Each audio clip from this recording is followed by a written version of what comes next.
Sa kabila ng maulang panahon, 300 pamilya ang nawalan ng tirahan sa sunog sa Barangay Kapitolyo sa Pasig. Nagkasunog din sa Maynila. Saksi, si Rafi Tima.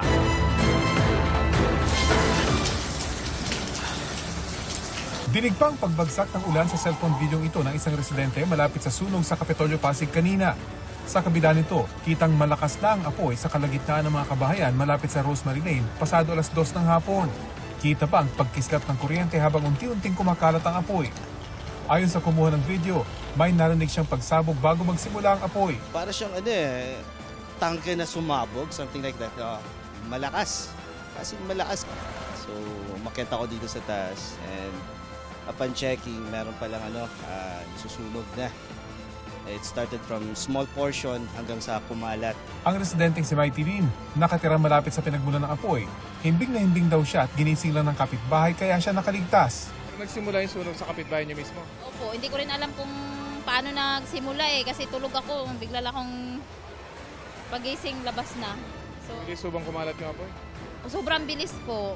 Dahil nalimpungatan at mabilis tumakbo palabas ng bahay, wala na raw siyang nabitbit na anumang gamit. Pasalamat na lang siya na wala sa bahay ang kanyang pamilya. Ito na lang, sarili ko at saka cellphone. Yun lang talaga natira. Agad naman daw nakaresponde ang mga bumbero pero nahirapang agad makapasok sa sentro ng sunog. Yung daanan papunta dun sa origin of fire ay masikip po. Tapos yung mga palabas ng mga may bahay na medyo nagtagal para po makapasok agad-agad yung ating mga responders. Ang ibang bumbero, pumesto sa mga mas matataas na bahay na may firewall. Kita kung paano pinasok ng mga bumbero ang makapal na usok para marating ang sentro ng apoy. Ang ilang residente, umakyat na rin sa bubong ng kanilang bahay at tinulungan ang mga bumbero kung saan ibubuga ang tubig. Wala namang naitalang sugatan ng Bureau of Fire Protection. Pasado alas 8 ng gabi, idineklara nila itong fire out. More or less nasa 300 families and nasa 100 houses. So most likely mga 900 individuals po yung affected ngayon dito. Nagkasunog din sa Barangay 185 sa Gagalangin sa Tondo, Maynila, pasado alas 4 ng madaling araw kanina. Dahil sa dikit-dikit ang mga bahay, mabilis kumalat ang apoy.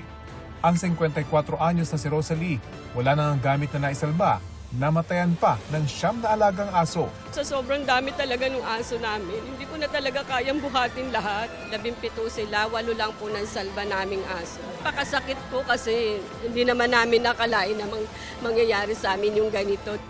Ayon sa Manila Department of Social Welfare, pansamantalang mananatili sa covered court ng Barangay 185 ang mga apektadong residente.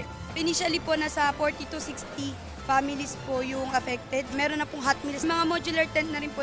Nasunog din ang isang residential unit sa Barangay 830 sa Pandacan. Ang pagresponde sa sunog ng Manila City Disaster Risk Reduction and Management Department ginamitan ng makabagong teknolohiya, thermal drone, upang matunton ng mga bombero ang mga lugar sa residential building na pinagmumulan ng apoy. Sa kasagsagan ng pag-apula sa apoy, isang bombero pa ang nasugatan at kinailangang bigyan ng paunang lunas.